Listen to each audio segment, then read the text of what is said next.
주님께서 여러분과 함께 또한 사제의 영과 함께 요한이 전한 거룩한 복음입니다. 주님 영광 받으소서. 그때 필립보가 나타나엘을 만나 말하였다. 우리는 모세가 율법에 기록하고 예언자들도 기록한 분을 만났소. 나자렛 출신으로 요셉의 아들 예수라는 분이시오. 나타나엘은 필립보에게 나자렛에서 무슨 좋은 것이 나올 수 있겠소 하였다. 그러자 필립보가 나타나엘에게 와서 보시오 하고 말하였다. 예수님께서는 나타나엘이 당신 쪽으로 오는 것을 보시고 그에 대하여 말씀하셨다. 보라, 저 사람이야말로 참으로 이스라엘 사람이다. 저 사람은 거짓이 없다. 나타나엘이 예수님께 저를 어떻게 아십니까? 하고 물으니 예수님께서 그에게 필립보가 너를 부르기 전에 내가 무화과 나무 아래 있는 것을 내가 보았다 하고 대답하셨다. 그러자 나타나엘이 예수님께 말하였다. 스승님은 하느님의 아드님이십니다. 이스라엘의 임금님이십니다. 예수님께서 나타나엘에게 이르셨다. 내가 무화과 나무 아래 있는 것을 보았다고 해서 나를 믿느냐? 앞으로 그보다 더 큰 일을 보게 될 것이다. 이어서 그에게 말씀하셨다. 내가 진실로 너희에게 말한다. 너희는 하늘이 열리고 하느님의 천사들이 사람의 아들 위에서 오르내리는 것을 보게 될 것이다. 주님의 말씀입니다. 그리스도님 찬미합니다. 오소서 성령님. 그러자 필립보가 나타나엘에게 와서 보시오 하고 말하였다. 안녕하세요. 오늘 나타나엘이 예수님을 만나는 장면이 나옵니다. 전승에 의하면 바르톨로메오 사도가 나타나엘이라고 이렇게 얘기하기도 합니다. 나타나엘은 예수님께 큰 기대를 걸지 않았던 것 같아요. 필립보가 이렇게 말하죠. 모세가 율법에 기록하고 예언자들도 기록한 분을 만났소. 나자렛 출신으로 요셉의 아들 예수라는 분이시오. 그러자 나타나엘은 뭐라고 얘기해요? 나자렛에서 무슨 좋은 것이 나올 수 있겠소. 나타나엘이 이렇게 말할 수 있었던 이유는 예수님이 나타나엘을 만났을 때 내가 무화과 나무 아래에 앉아있는 것을 내가 보았다 이렇게 말씀하셔요. 그 당시에 무화과 나무 아래에 앉아있었다라는 표현은 무엇을 의미하냐면 율법을 공부하고 있는 사람이라는 것을 의미합니다. 당시 이스라엘 사람들이 무화과 나무 아래에서 하나님 법을 공부하고 말씀을 연구하고 그런 문화가 있었던 것 같아요. 우리나라도 나무 아래에서 이렇게 공부하는 문화가 있는지 모르겠네요. 장기 두고 막걸리 먹고 뭐 그런 거 하지만 하여튼 이스라엘 사람들은 무화과 나무 아래에서 이렇게 하나님의 법, 율법을 공부하고 말씀을 연구하고 그런 문화가 있었습니다. 그러니까 나타나엘은 누구보다도 하나님 말씀과 율법을 연구하고 공부했던 사람이기 때문에 실제로 성경에서는 메시아가 출현할 장소로 나자렛을 주목하지 않고 있습니다. 그러니까 나자렛 사람 예수라는 분이 율법과 예언서에서 기록되고 예언자들도 기록한 분이라고 얘기하는 이 필립보의 말이 의미 없다고 그렇게 느껴졌을 겁니다. 그런데 필립보는 이런 나타나엘에게 이렇게 말합니다. 와서 보시오. 이 말은 누가 처음에 했던 말일까요?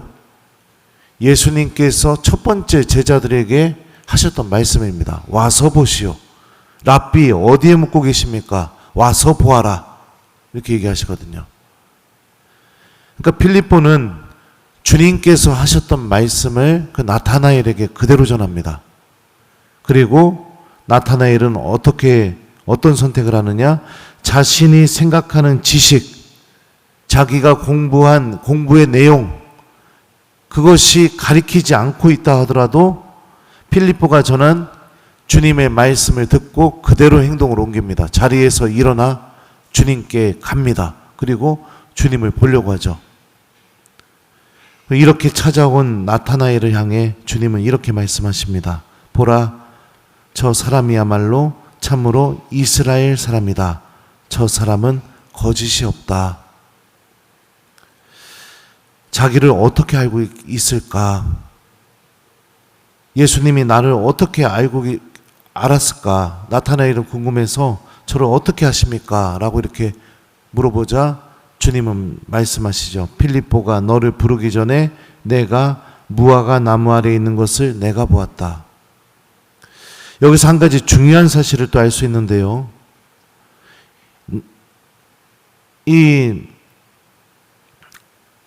우리가 하느님을 찾는 순간, 또 하느님의 말씀을 공부하고 연구하는 순간, 그분의 말씀에 머무르는 순간이 무의미하게 느껴질지도 모르겠고 누가 알아주나 이런 생각이 들지 모르겠지만 그 순간을 누가 바라보고 계셨냐면 바로 예수님이 바라보고 계셨다는 겁니다. 하느님이 지켜보고 계셨다는 거죠. 하느님을 찾고 그분의 말씀을 내가 읽고 공부하고 묵상하고 또 그분의 법안에 담겨있는 하느님의 마음을 찾고 어떻게 하면 실천할까 고민하고 이 모든 순간이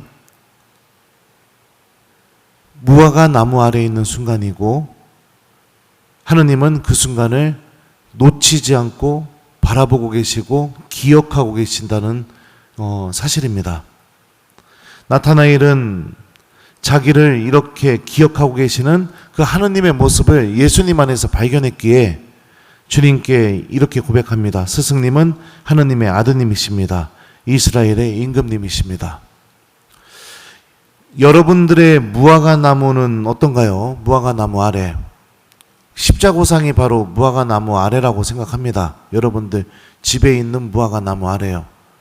그 무화과 나무 아래 앉아서 하느님을 찾고 그분의 말씀을 내가 읽고 묵상한다면 주님께서는 그런 나의 모습을 다 지켜보고 계시고 잊지 않고 계실 겁니다.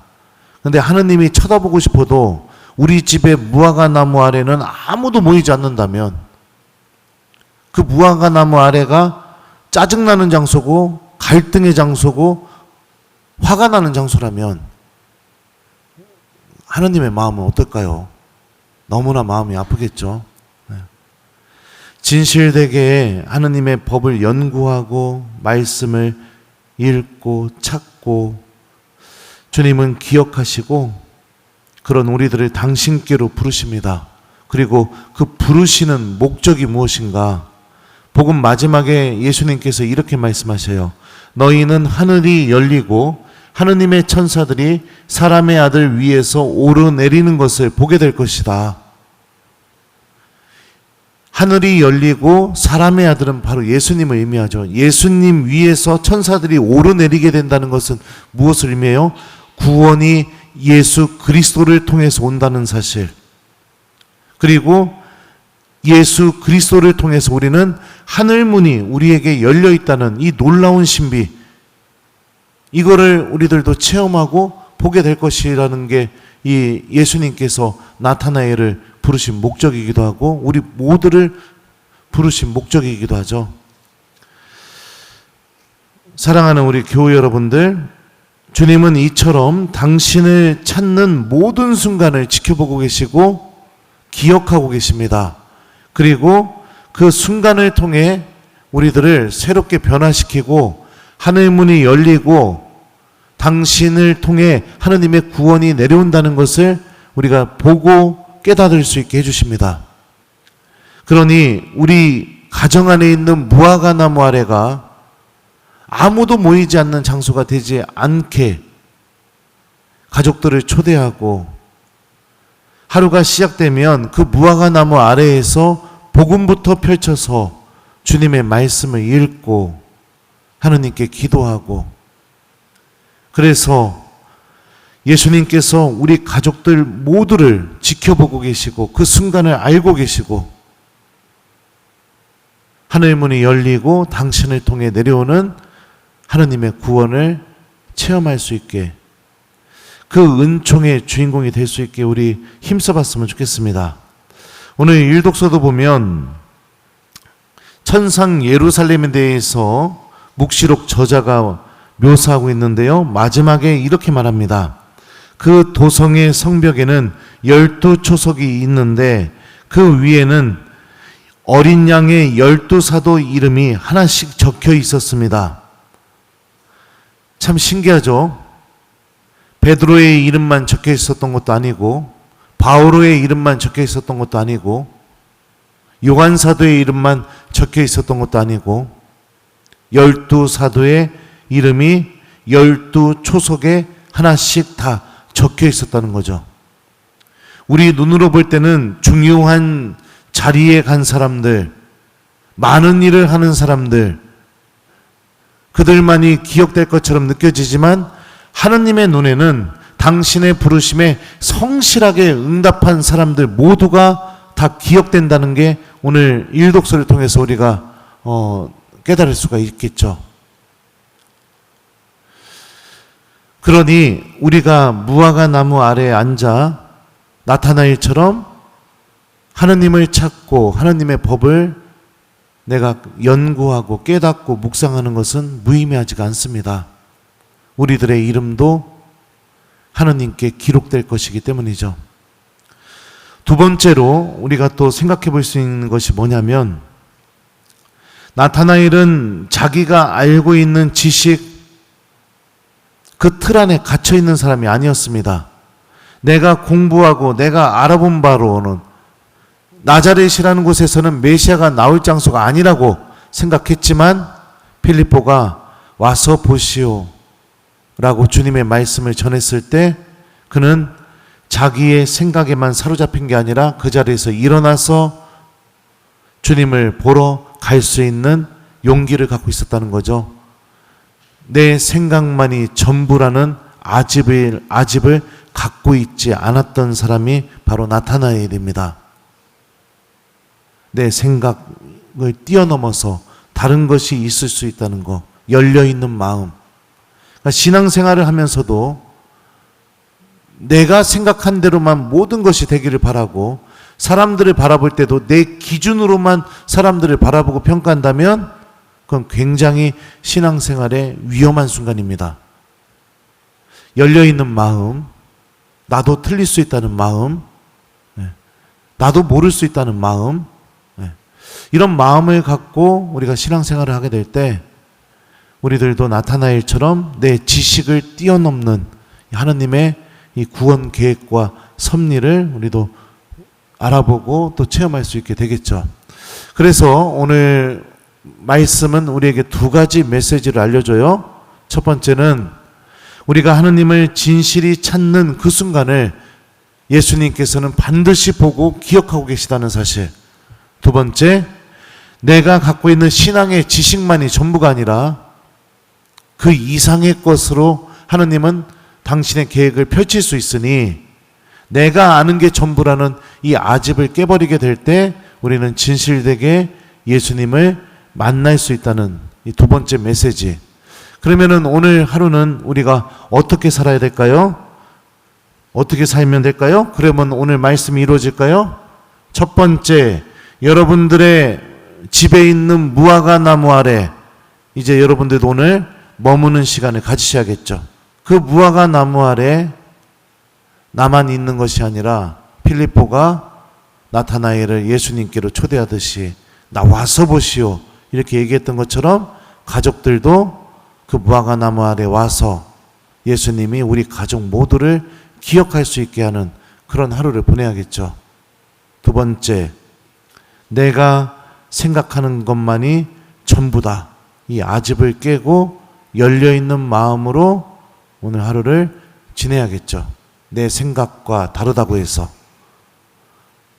내가 바라는 것과 다르다고 해서 마음의 문을 닫아버리고 저 사람 안 만나, 저기 안 가, 이런 태도는 굉장히 위험하니까 열려있는 마음으로 오늘 하루를 그렇게 보낸다면 나타나엘에게 일어난 이 예수님의 거룩한 부르심이 여러분들에게도 이루어지는 그런 하루가 되게 될 겁니다. 우리는 신앙을 통해 주님께서 말씀하신 대로 하늘이 열리고 하느님의 천사들이 사람의 아들 위에서 오르내리는 것을 반드시 봐야 합니다. 그게 신앙의 분명한 목적이죠. 오늘 하루 우리도 가족들과 이웃들을 예수님께로 초대하고 그 무화과 나무 아래에서 주님을 만나는 그런 하루가 되었으면 좋겠습니다. 그러자 필리포가 나타나엘에게 와서 보시오 하고 말하였다. 아멘.